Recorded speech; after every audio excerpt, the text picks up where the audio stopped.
Buenas tardes, ¿cómo están? Bueno, vamos a comenzar la clase del día de hoy. Quiero agradecer a la doctora Patricia Seyrucker, que en el día de la fecha nos va a hablar sobre comunicación de riesgo, justamente en brotes epidémicos. Así que bueno, muchas gracias, doctora, y le voy a...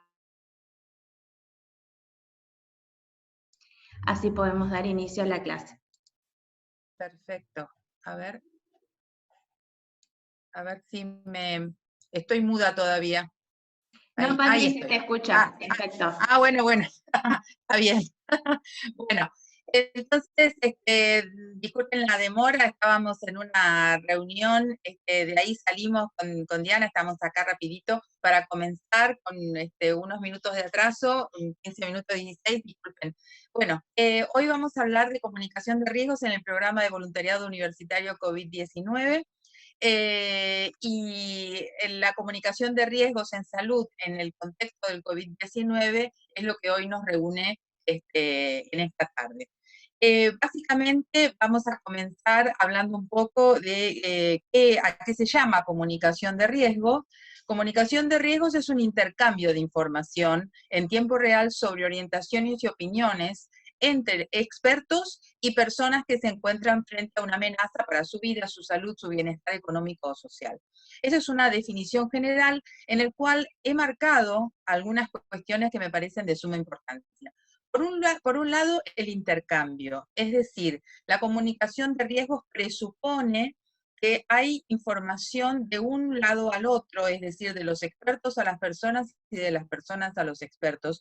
Y ese no es un tema menor, porque cuando la persona está enfrente, una persona o las personas de una población están enfrente a una situación de riesgo, a una amenaza, a algún evento posible de poder darse, esas son las personas que pueden dar pautas de lo que está sucediendo en el lugar, pueden dar información que esa es necesaria, inclusive para la evaluación de esa amenaza. Entonces, ese intercambio presupone una información que da el poblador, que da la persona, y una información que integran los expertos, y que en este intercambio es a donde la comunicación de riesgos es realmente efectiva.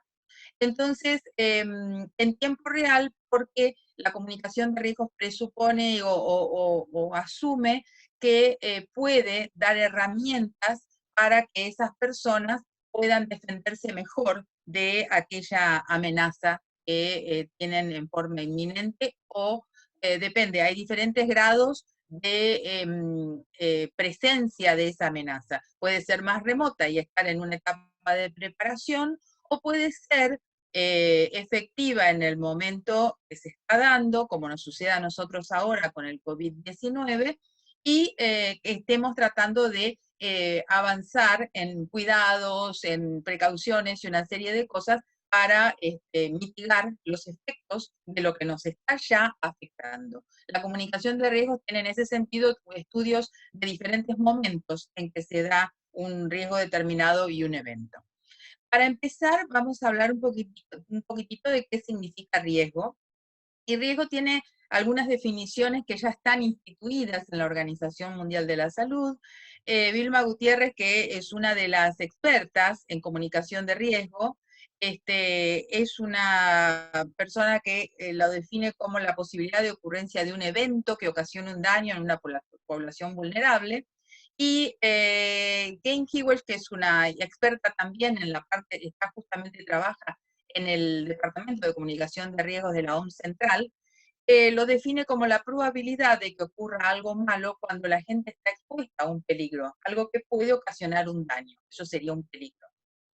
En este marco, nosotros podemos ver diferentes eventos que pueden llegar a generar situaciones de emergencia, como las inundaciones, como los incendios. A veces, en este caso, son incendios naturales, otras veces son en zonas urbanas o industriales. Los terremotos, las heladas, las olas de calor, son todos eventos que generan situaciones de emergencia. Pero a pesar de que a primera vista uno acá lo que ve son daños en una población, en una localidad, daños en la naturaleza o a lo mejor en una plantación, en edificios, diferentes situaciones en que está expuesta una población a través de frío o calor. Hay daños que son económicos muy evidentes, pero estas situaciones o eventos tienen su beta de daño a la salud de la población. Eso genera, más allá de lo que es la parte económica, daños en la salud de la gente, que es un poco la gran discusión que se da en estos momentos con el COVID-19. Si estamos dándole más importancia a la salud respecto a la economía, que sabemos todos los daños que está produciendo en la economía, pero estas situaciones o eventos a veces tienen no los visualizamos como algo que afecta a la salud de la población. En el caso de una inundación como esa, que es tan masiva en una localidad, puede generar grandes problemas por aguas contaminadas. En el caso de los incendios que pueden darse en un área rural como esta, pero también en un área urbana, puede generar tóxicos que se liberan en los gases. Es decir, hay muchos de estos eventos que tienen injerencia en la salud de la población. En el caso particular de lo que nos sucede ahora, estamos hablando de una enfermedad infectocontagiosa y el Ministerio de Salud de la Nación establece algunas definiciones que me parece que son pertinentes darlas en este caso, porque nos dan un poco idea, a los que estamos en salud no, pero a los que no están en salud, de qué estamos hablando cuando hablamos de epidemia, de brote epidémico o de pandemia. En el caso de una epidemia, es cuando esa enfermedad es, digamos, la adquieren o la patología empieza a afectar a muchas personas en una región o en un país, todos al mismo tiempo, como puede suceder con la gripe en una época invernal. Eso sería una epidemia. Esa epidemia puede comenzar con un brote epidémico. Un brote epidémico es la aparición de esa epidemia, pero en un área geográfica más reducida, más pequeño, en un corto lapso. Si ese brote epidémico se resuelve adecuadamente, no pasa a ser una epidemia. Y en el peor de los contextos, tenemos la pandemia, que es cuando la epidemia se extiende ya más allá de una región, un país, a distintos países y continentes, como está sucediendo en estos momentos, y esa pandemia en realidad se da por un alto grado de infectividad y un fácil traslado de la enfermedad de un sector geográfico al otro, que es lo que está sucediendo con el COVID, es decir, parte del corte de vuelos y de una serie de intercambio de personas de lugares a otros, se da justamente para controlar o tratar de controlar esta pandemia que ya fue declarada como pandemia por la OMS hace un mes, el 11 de marzo creo que fue. O sea que estamos en una situación complicada. Para el Ministerio de Salud de la Nación, los fenómenos que están asociados a epidemias, a brotes epidémicos o pandemias, que son de mayor riesgo habitualmente en la Argentina, son la gripe, el dengue, la fiebre chikungunya, el Zika y el cólera. Eso es lo que sucede habitualmente y nosotros sabemos que en estos momentos, antes de que llegara el coronavirus, ya estábamos muy preocupados con el tema del dengue. El dengue está teniendo un grado de casuística importante, más que en otros momentos, ¿verdad? Pero a esto, que es lo habitual en la Argentina, la gripe todavía no empezó mucho porque no empezaron las épocas invernales, pero es probable que dentro de un mes ya estemos en una situación también adicionada a lo que tenemos el coronavirus. El coronavirus y su enfermedad por coronavirus, que acá lo que yo les traje es la pantalla de monitoreo permanente de casos a nivel mundial, que está centralizada en la Universidad de Medicina Johns Hopkins, y que sigue los casos casos confirmados, los casos de muertes, los casos de recuperados, a nivel mundial y por región. Uno podría entrar en que es un mapa interactivo, en diferentes regiones y ver inclusive localidades pequeñas. O sea que esta es nuestra situación de hoy. El COVID, la enfermedad por coronavirus, y su seguimiento en este nivel mundial. Cuando hablamos de riesgo y estábamos hablando de esta probabilidad de que suceda algo, tenemos que empezar a imaginar que la magnitud del riesgo va a depender, entre otras cosas, de la magnitud del peligro, del grado de exposición al peligro, y del grado de vulnerabilidad de las personas expuestas al peligro. La magnitud del peligro podría ser, por ejemplo, en el caso del COVID, visualizada a través de la infectividad. La infectividad de este virus es muy importante y al quedar en el aire entre persona y persona, el distanciamiento social es lo que se ha recomendado para evitar contagios de este tipo, pero donde hay circulación del virus, como puede ser lo que está sucediendo hoy en la provincia del Chaco, ahí la magnitud del peligro es mayor por la circulación. Y cuando uno está en un ambiente, como pasaba el primer caso que se dio en Tucumán, por ejemplo, era de una familia que había viajado por un cumpleaños del jefe de la familia, a Egipto y a Europa, y cuando estaban volviendo, ellos lo que describen es que el avión era un conjunto de toses, digamos, decía, era un ambiente cerrado donde había gente que posiblemente ya tuviera el virus y que estaba tosiendo. Ahí la infectividad era enorme y la magnitud era superior a otros ambientes, ¿verdad?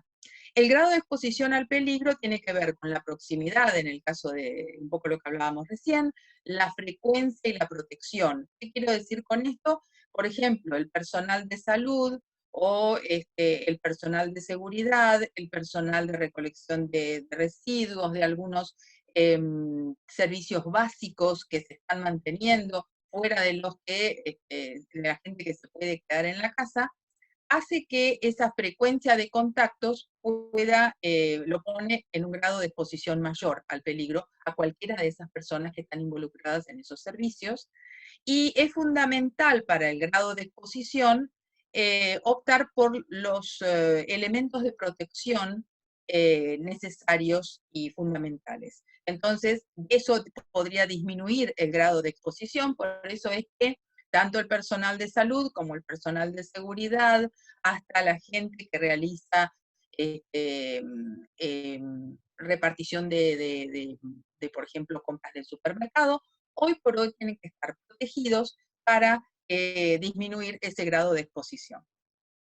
Y el grado de vulnerabilidad de las personas expuestas al peligro tiene que ver con aquellas poblaciones, aquellos grupos de la población que por diferentes razones, como pueden ser los adultos mayores en el caso del COVID, están expuestos, tienen mayor vulnerabilidad y ante una exposición inclusive menor, puede llegar a adquirir el virus. Eso sucede con los adultos mayores, pero también sucede con enfermos que tienen, por ejemplo, enfermedades que reciben drogas inmunosupresoras, o algunos otros pacientes que en diferentes poblaciones, no tanto con los niños en este caso, pero los niños aparentemente lo pueden pasar a otros miembros de la familia que podrían llegar a ser más vulnerables. Entonces, acá lo que nosotros tenemos que ver, en un principio empezamos definiendo ese intercambio entre personas y expertos. Y acá tenemos una cuestión que tiene que ver con la percepción del riesgo. La percepción del riesgo es totalmente diferente entre las personas que están en esa población vulnerable y los expertos que analizan el peligro o el riesgo que corren esas personas.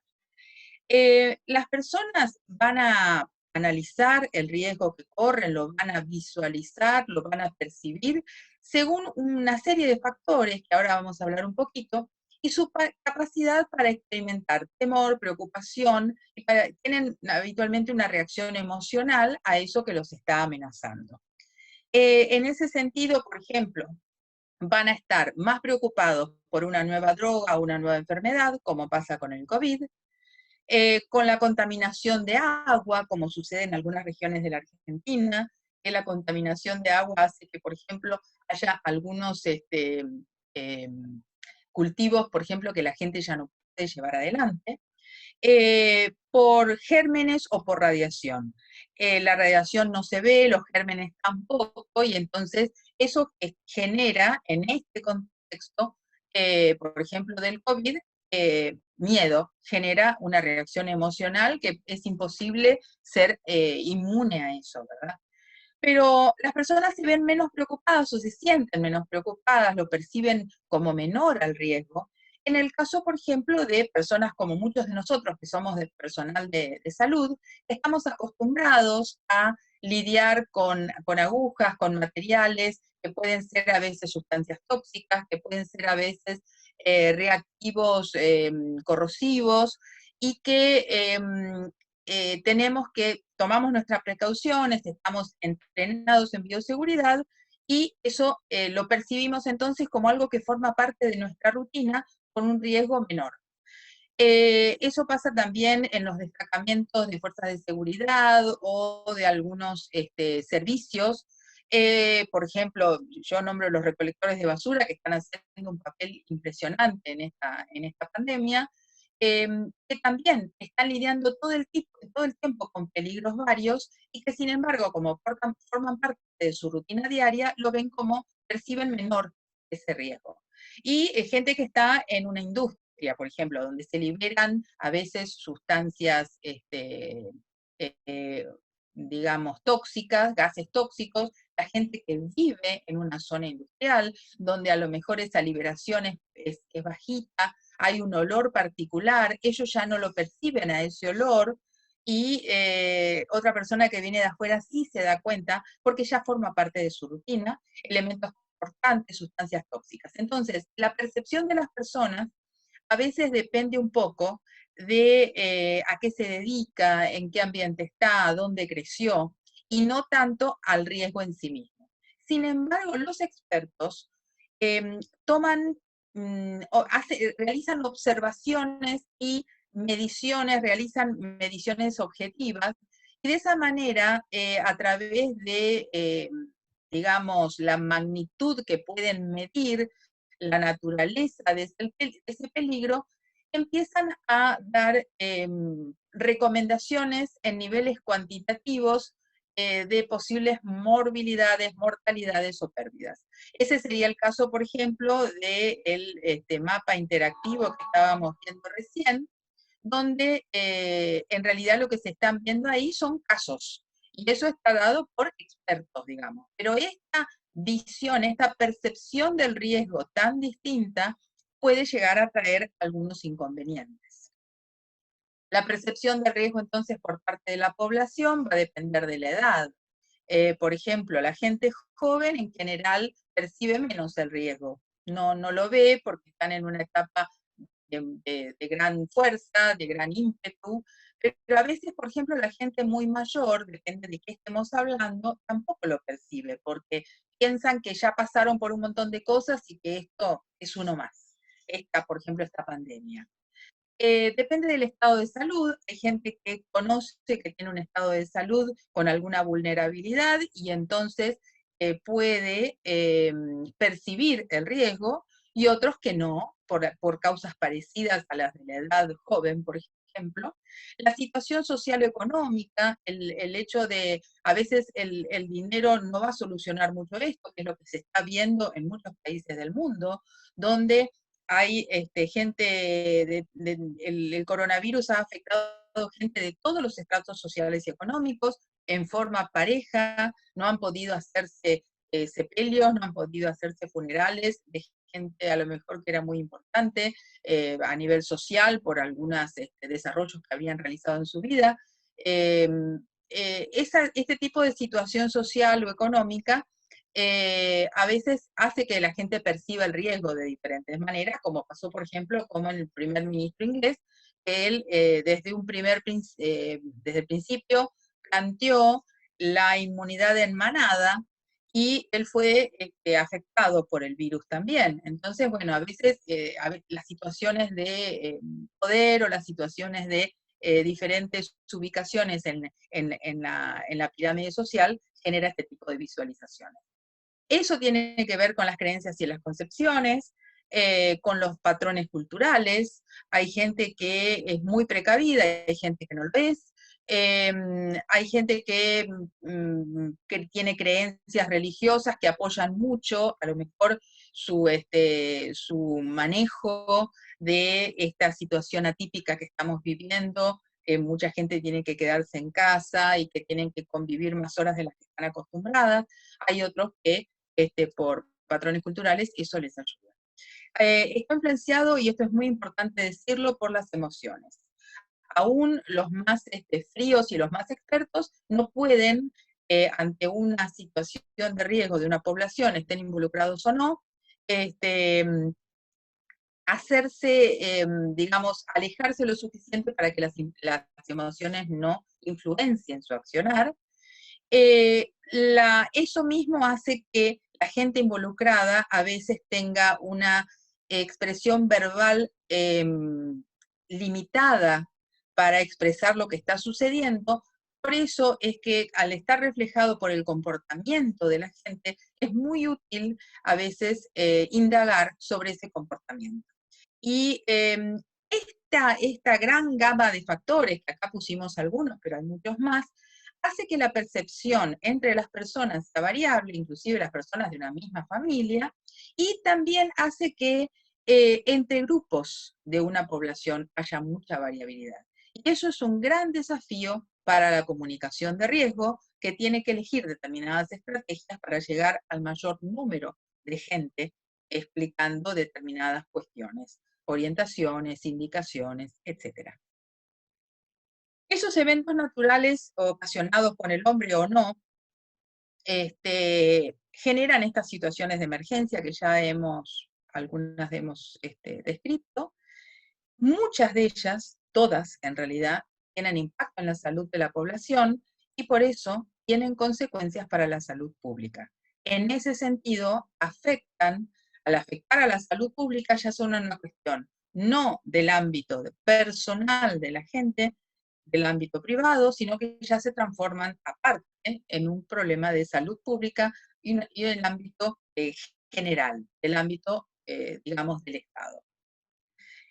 Actualmente la comunicación de riesgo se visualiza como esa comunicación entre ambos sentidos. Por eso es que yo en este esquemita puse expertos mezclados con personas, interactúan expertos con personas, pero a lo mejor esa persona, este experto no le solucionó lo que ella necesitaba, entonces recurre a otro. Y después también hay interacción con otras personas, que a veces genera rumores, que es todo un peligro para la comunicación de riesgo, pero centrémonos en la interacción entre los expertos y las personas, tiene que ser en ambos sentidos, tiene que ser comprometida, multidireccional, cuando pasan estas cuestiones de consultar distintos expertos, y lo que se busca es que esas personas estén lo suficientemente informadas como para tomar las decisiones adecuadas ante ese peligro.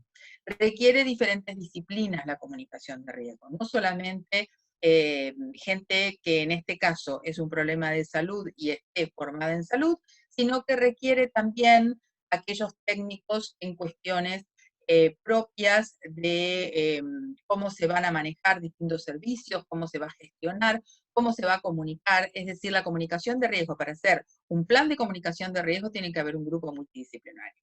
Y hay que considerar lo que ya hablamos recién, que es la variabilidad de percepción respecto al riesgo de las personas y de las personas respecto a los expertos. Entonces, estas cuestiones no son menores. Para empezar, para empezar por algún lado, digamos, y para entender qué es lo que puede suceder y cómo podemos abordar esa comunicación de riesgo, es muy importante la escucha activa. ¿Por qué escuchar? Bueno, porque es fundamental para saber lo que las personas piensan, hacen y les preocupan. El hacen es muy importante porque tiene que ver con el comportamiento, que a veces dice más de lo que dicen al expresarse. Y eso también, al escuchar, sabemos después, a través de un análisis, qué decir y qué hacer. esta persona que está acá en el chiste está en una situación de vulnerabilidad porque está posiblemente internada o está en reposo por alguna enfermedad, por alguna situación, y como dice su interlocutor, a veces no hay que dar conversación, sino recibirla. Eso es la escucha activa. La importancia de escuchar durante una emergencia de salud pública, como sucede ahora, es muy grande.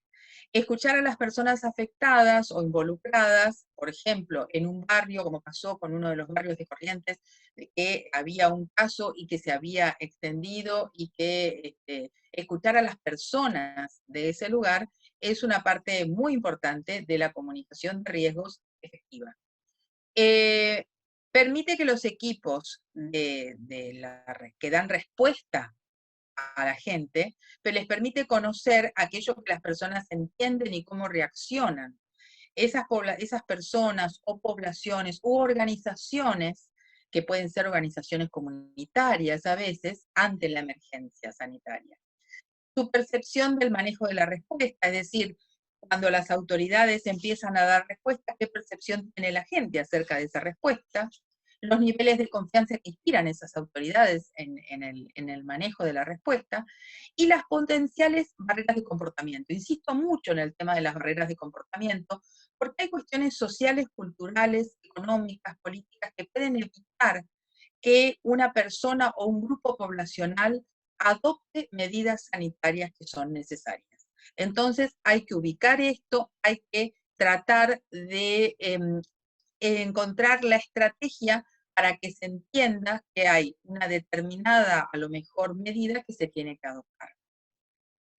La escucha sostenida es muy importante porque a través del tiempo, en el sentido sostenida, porque permite entender las preocupaciones y los miedos de las personas. Eso puede ser de una manera al principio, y puede evolucionar de diferentes formas. También el conocimiento y las prácticas, es decir, las prácticas, el comportamiento, lo que realizan en función de lo que está sucediendo.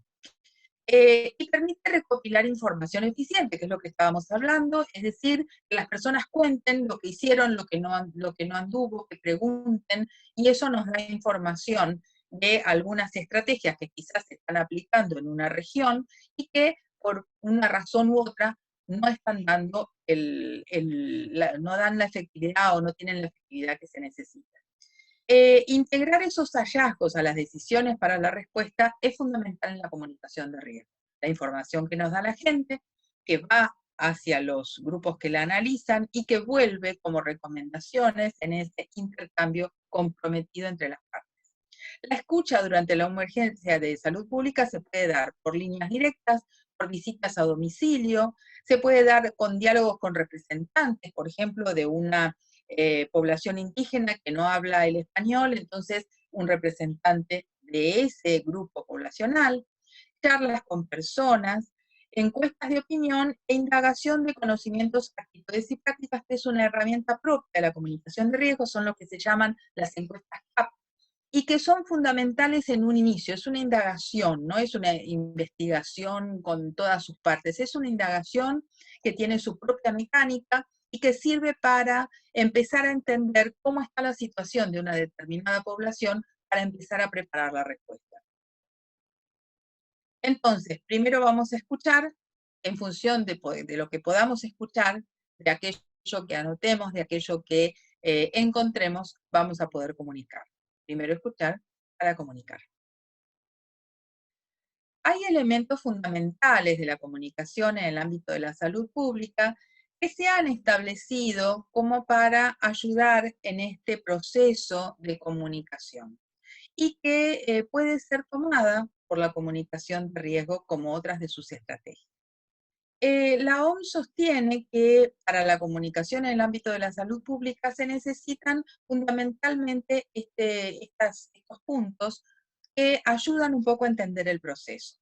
Atraer la atención de las personas. Eso es importante, porque a veces la gente necesita que uno le diga el contenido, el mensaje, el punto central, que es lo que se llama desde el inicio. Los expertos a veces empiezan a explicar sus razones y hasta que llegan al punto central dieron un montón de explicaciones. Acá lo que la gente necesita, lo que la gente escucha, es el punto central. Demos primero el mensaje y luego empecemos a desandar las razones y los ejemplos, etc. Entonces, primero comunicar un mensaje en particular. Aclarar ese mensaje. Por ejemplo, si nosotros queremos decirle cuántos casos de COVID positivo hay hoy en la provincia de Corrientes, empecemos con la cifra y luego aclaremos el mensaje. ¿Qué significa la cifra? ¿A quién se le hizo? ¿Cómo se le hizo? ¿Quiénes corren riesgo, por ejemplo? ¿Cómo se puede hacer algo para evitar que esa cifra siga incrementándose? Luego, explicar los beneficios de realizar determinadas acciones. Entonces, por ejemplo, los beneficios que una medida determinada va a disminuir el contagio, por ejemplo. Ser congruente respecto a todo el contenido y los hechos. Esto es importante porque estos mensajes van a ser repetidos muchas veces a lo largo de, por ejemplo, todo un proceso de cuarentena como ahora. Estamos todos los días escuchando algo respecto al COVID.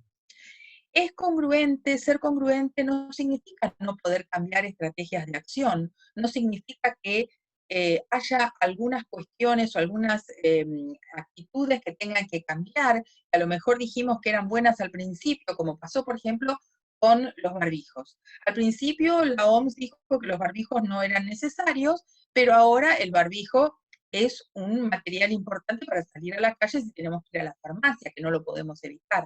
Entonces, ¿es incongruente? No, ha cambiado en el curso del tiempo. Eso puede suceder porque estas cuestiones son dinámicas. Entonces, ser congruente y explicar por qué antes sí, ahora no, o antes no y ahora sí, eso es importante. Dirigirse al corazón y a la mente de la gente. ¿Qué quiere decir esto? Que los temas y los mensajes le llegan a la gente a través de ejemplos, a través de casos, a través de cuestiones donde puedan empatizar y generar digamos, un entendimiento de que eso que uno le está contando le puede suceder, por ejemplo, entiendan el riesgo, entonces se logre un cambio.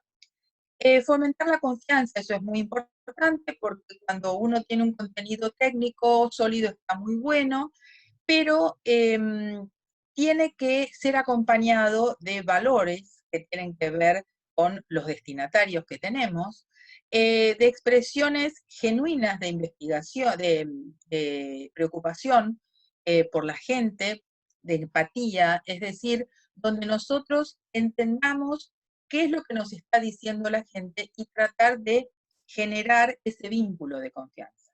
Y luego llamar la atención sobre algo que tiene que hacer, tiene que llevar a la acción de las personas. Por ejemplo, que vacune al hijo en el caso de una gripe, por ejemplo, que se lave las manos de determinada manera, por ejemplo, que limpie los alimentos, higienice los alimentos que vinieron del supermercado, que tome medidas precautorias respecto a su ropa, respecto a su barbijo. Todas una serie de cuestiones tienen que, una vez que nosotros comuniquemos algo, tiene que llevar a la acción de las personas, tiene que ser incorporado como un comportamiento. Eso es fundamental. Sandman y Lannert, sobre todo Sandman, es uno de los teóricos más importantes de la comunicación de riesgo. Y él, por ejemplo, lo que recomienda, lo recomienda en el ámbito de diferentes cuestiones que tienen que ver con cuánto riesgo hay de verdad o cuán alto es el peligro de que un evento suceda respecto a cuánto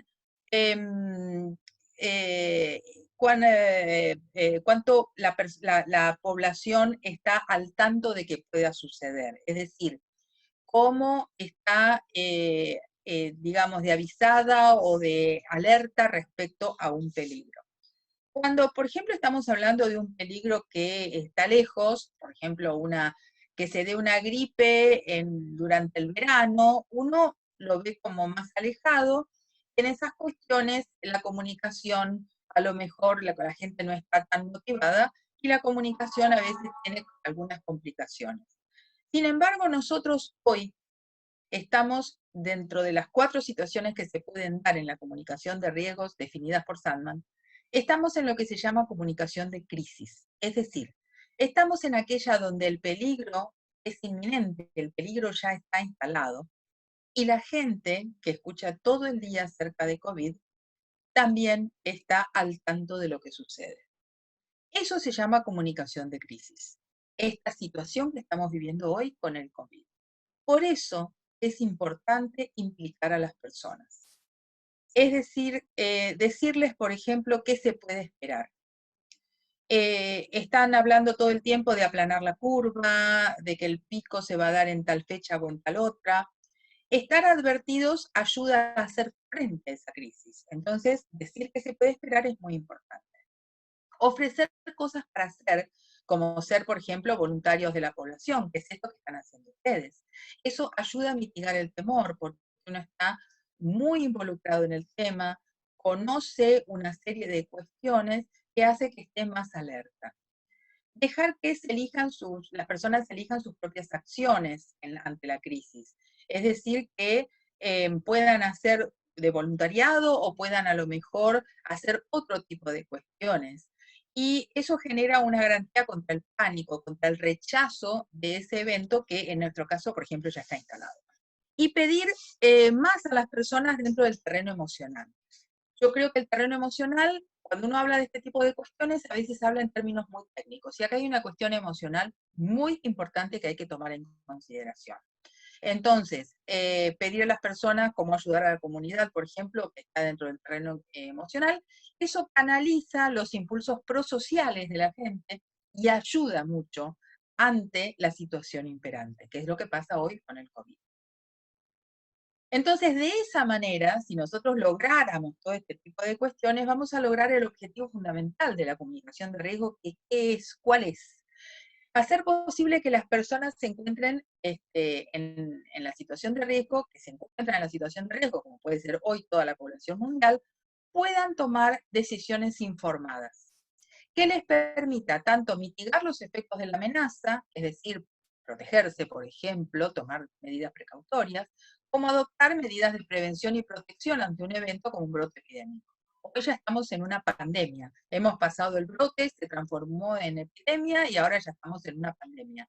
Pero todo lo que podamos hacer a través de la comunicación de riesgo o algunas estrategias de la comunicación de riesgo va a tender a que las personas tomen decisiones informadas, que puedan protegerse, que puedan proteger a su familia, que puedan disminuir la tasa de contagio en su círculo cercano. Y eso es lo que es el gran objetivo de la comunicación de riesgo. Así que bueno, eso es un poco lo que les queríamos contar. Yo soy Patricia Sainz-Rucker, estoy hablando desde el Observatorio de Salud Pública, que trabajamos con la doctora Diana Cabral y con un grupo de personas. Nos dedicamos a este tipo de cuestiones de salud pública, ahí están los contactos, y eso era básicamente lo que queríamos compartir con ustedes. Muchas gracias, Patri. Te agradezco mucho la disertación. No sé si alguien tiene alguna pregunta.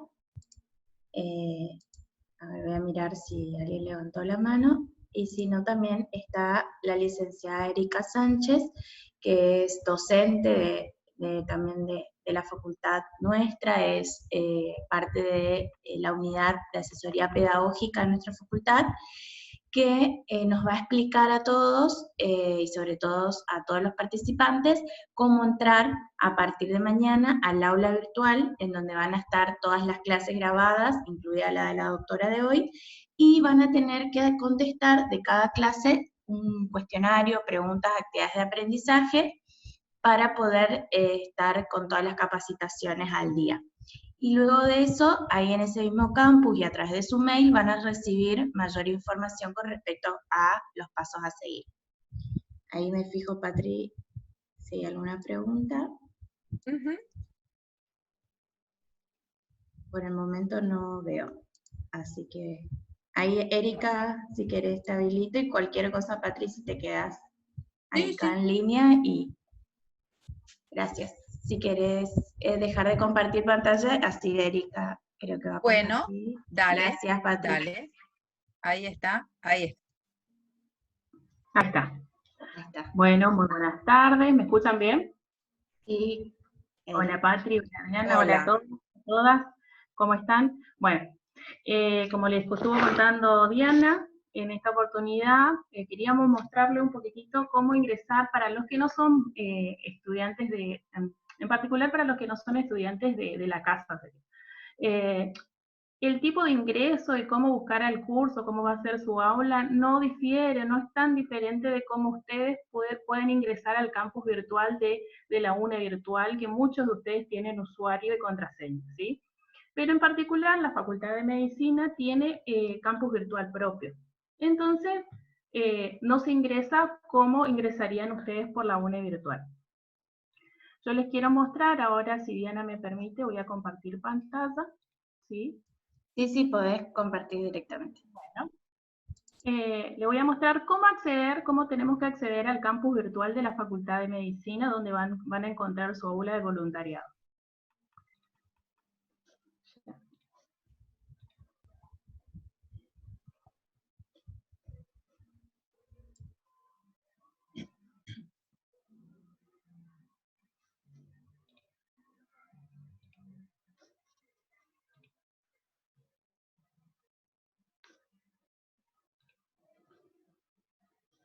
Bueno, si ustedes me pueden ver, voy a minimizar un Ahí poquito. sí.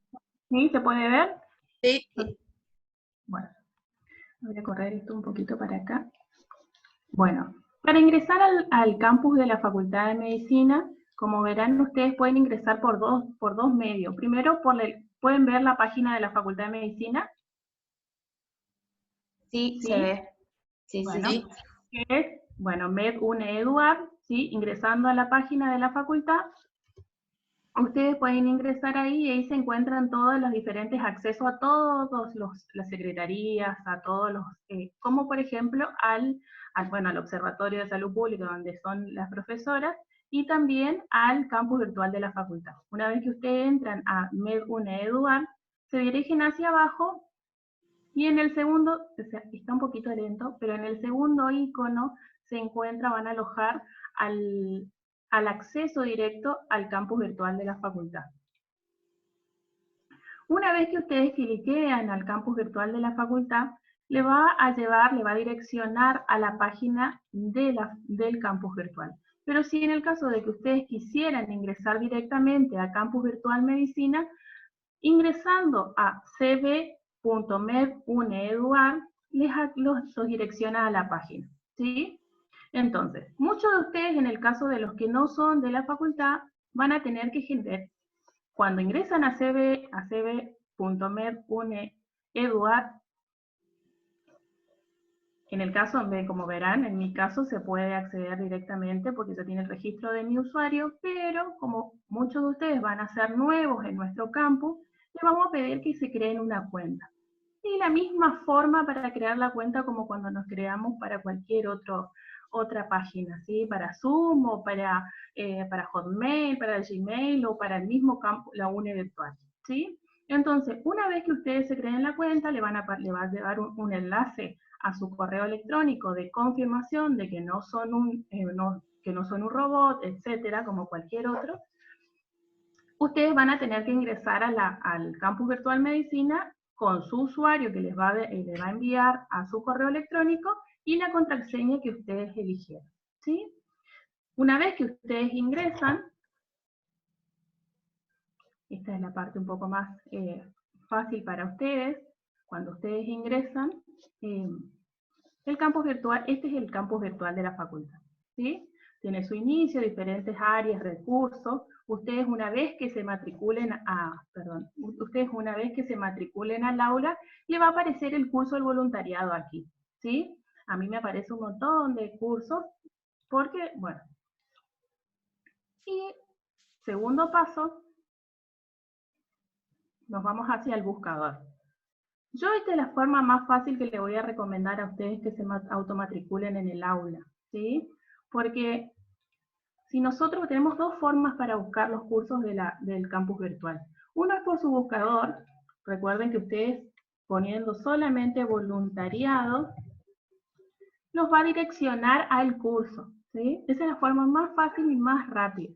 Miren, una vez que ustedes cliquean en el buscador, van a encontrarse y van a identificar el curso Voluntariado COVID-19. Cliqueando una vez que cliqueen esto, le va a pedir un código de automatriculación, ¿sí? Y ese código de automatriculación que yo les quiero mostrar aquí, si se puede ver, es D corta 2020, ¿sí?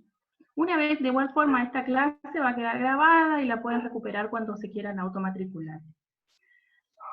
Una vez que ustedes ingresan y se automatriculan al aula, y es la misma forma de automatriculación como ustedes se matriculan en las aulas de la UNE virtual.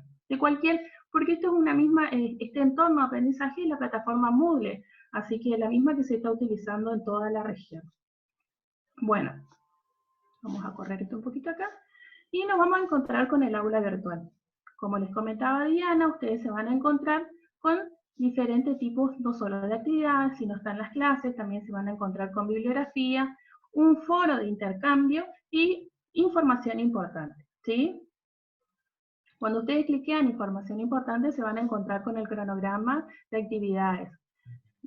Y también en ese espacio, en esa área del aula, en esa sección, van a encontrar cierta información que, por ejemplo, le van a solicitar o algún tipo de pedido, algo urgente, por ejemplo, resolución o algún aspecto que sea de manera importante y urgente, y por eso le pedimos que siempre estén al tanto de chequear esa área.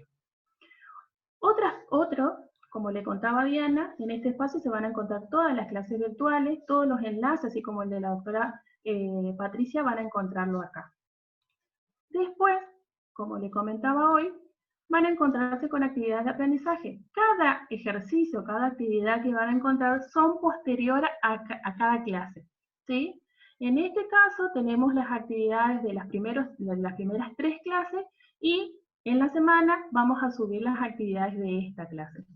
Como verán, es un cuestionario muy cortito y va a estar disponible hasta el lunes a las 22 horas. Van a tener su tiempo, tenemos todo el fin de semana largo, como para que ustedes puedan aprovechar y poder chequear ese cuestionario, ¿sí? Es una forma de profundización y de recuperación de las clases que estuvieron trabajando con los especialistas. Como bibliografía tenemos el enlace del Observatorio de Salud Pública de la Facultad de Medicina, y en la última sección nos vamos a encontrar con un forito de intercambio, en donde pueden surgir dudas, pueden surgir consultas, interrogantes que quieran hacerle a las profesoras que estuvieron a cargo, hacer al equipo, ¿sí?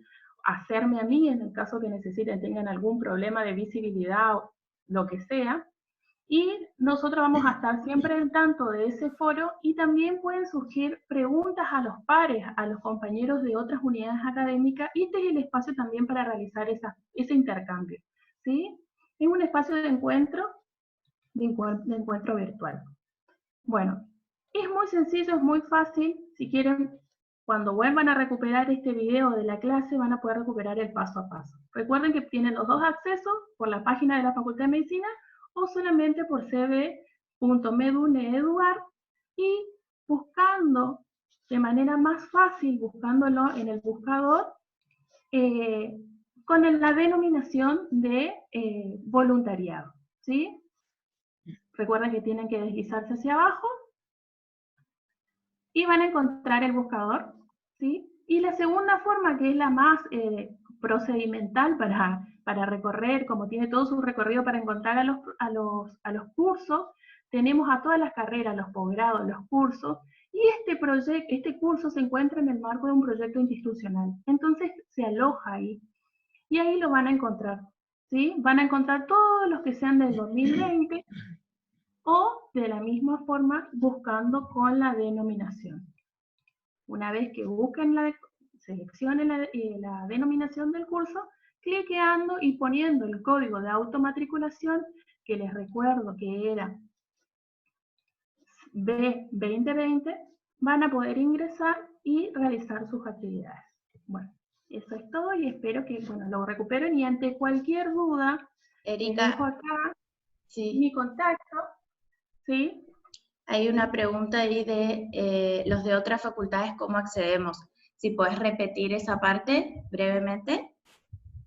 Los de las otras facultades, de la misma forma, tienen que ingresar o por la página de la Facultad de Medicina o por la página de Campus Virtual, ¿sí? Nosotros tenemos dos accesos, dos formas de acceder a nuestro campus virtual propio.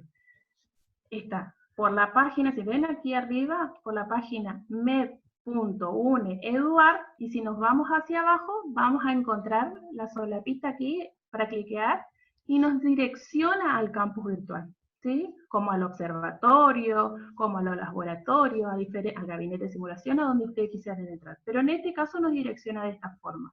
Pero la segunda forma, que es la más fácil, solamente escribiendo en el buscador de Google cb.med.une.edu.ar, ¿sí? Una vez que ingresan al campus virtual, van a tener que registrar su usuario, como lo hicimos hace un momentito. Le va a llevar un código de usuario con la contraseña que ustedes pongan, y de la misma forma como les fui mostrando el paso a paso acá.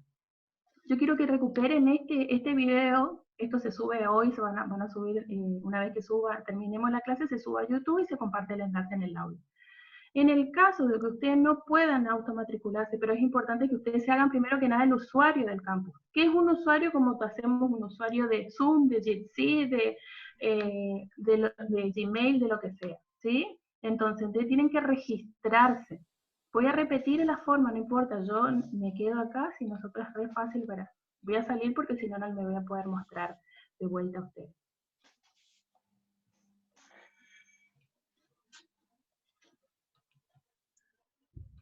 Y esto Una vez sería... que estamos...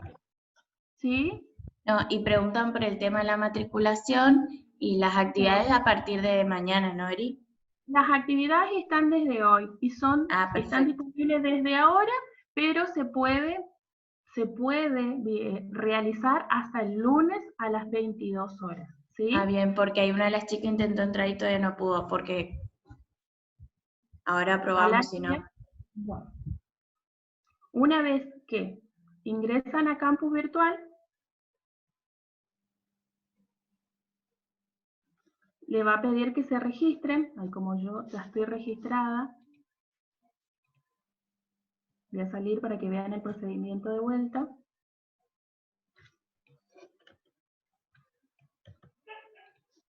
Yo quiero que vean cómo se visualiza. Así le va a aparecer a ustedes cuando entran a cb.med.uneeduar, ¿sí? Le va a aparecer para que ustedes se creen una cuenta. Una vez que se crean la cuenta, le va a llegar a su correo electrónico el usuario y la contraseña, ¿sí? Y una vez que ustedes tengan eso, ingresan como yo ingresé. De esta misma forma, poniendo su usuario y su contraseña. Una vez que puedan ingresar, van a buscar, como les fui recorriendo todo de la misma forma, por el buscador o por proyectos institucionales, ¿sí? Cuando ustedes ya se hayan matriculado, van a poder buscarlas en mis cursos, ¿sí? Recuerden, por la Facultad de Medicina o directamente con la página de cb.med.uneeduar, ¿sí? Créense su usuario y cualquier cosa, les reitero, me pueden escribir a mi correo, que es erica.sanchez@med.uneeduar, y yo estoy todo el tiempo conectada, estamos todo el tiempo conectados, y de la misma forma también tenemos asesorías permanentes todos los días hábiles de 9 a 15 horas por el link que aparece en la facultad, ¿sí? Cualquier cosa, recuerden que me pueden escribir, no sé si se puede visualizar mi correo electrónico, también le dejo registrado mi correo en el chat para los que quieran. Cualquier cosa me pueden escribir, yo les voy ayudando de vuelta, pero recuerden que pueden recuperar este video para matricularse. Perfecto, Eri. Ahora vamos a chequear el tema de las actividades que justo preguntaron las chicas. Vamos a ver para que todos puedan hacerlo. Patri, ¿querías decir algo? No, que las actividades habíamos, lo que vos habías mencionado en las preguntas, eso es lo que justamente vas a decir. Sí, y ahí están preguntando. Con respecto a lo que me estaban preguntando también con respecto a los coordinadores de cada facultad, también van a estar matriculados en el aula, pero a su vez le van a escribir por correo electrónico los coordinadores de cada facultad. El ingeniero Abel Esquivel, que es el que se presentó el primer día, que es de la Facultad de Exactas, ¿sí? Y la profesora Gladys también, que es de la Facultad de Veterinarias. Espérenme que ahí había una pregunta. ¿Cómo nos contactamos con el coordinador de nuestras facultades? Sí, justamente es lo que le Sí, mencionaba. A ver, otra pregunta. Se desapareció la pregunta.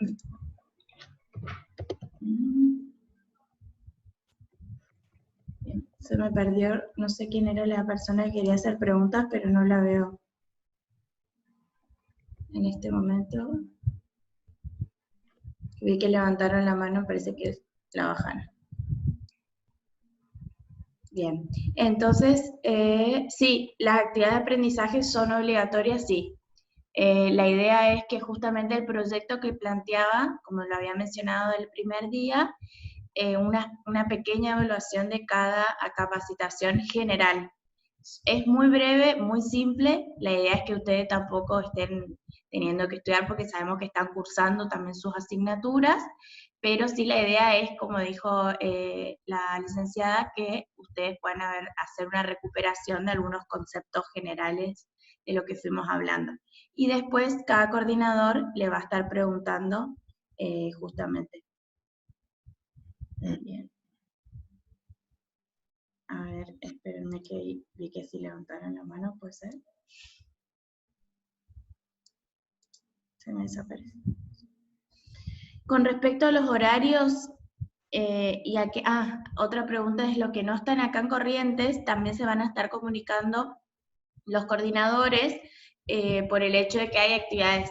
Todavía estamos justamente en el análisis de necesidades tanto del Ministerio de Salud como el de Ciencia y Tecnología, y quizás para algunas carreras pueda haber actividades que no sean presenciales, ya sea virtuales, telefónicas, ¿sí? Que no requieran la presencia de ustedes acá en Corrientes Capital. Por eso lo importante va a ser la comunicación con sus coordinadores. Así que bueno, y con respecto a los turnos, que ahí también mencionan, si ustedes se anotaran en un turno, no importa eso, ustedes lo comunican en el mail del voluntariado, en donde también se puede modificar eso sin ningún problema. Así que bueno, no veo más preguntas por aquí. No sé si alguien más levantó la mano. No sé si alguien ve ahí. No. ¿Qué pasa si no pudieron asistir a la clase? La clase va a estar ahora puesta a disposición, ¿no? Hay una pregunta ahí. Sí, todas. La de ahora también la vamos a subir y se va a subir tal cual como las otras que ya están en el campus. Ahí, Nicolás, que querías hacer una pregunta, te reinicio el audio. ¿Sí? ¿Tenés el audio abierto? Sí, no sé si puedo compartir pantalla para mostrar. ¿Qué querías mostrar? Que puedo entrar al aula virtual sin matricularme, pero no puedo hacer las actividades porque me pide matriculación, pero no me da la opción. Ah, sí, ahora lo chequeamos eso, no te preocupes. Ahora ya lo chequeamos con Erika porque la idea es que justamente era cuando finalizábamos todo, ya podían cumplir todas las actividades, así que no te preocupes. Ahora, ni bien termina eso, ya lo chequeamos, ¿sí? Bien. ¿Quién más? ¿Lucila? No. ¿Lucila?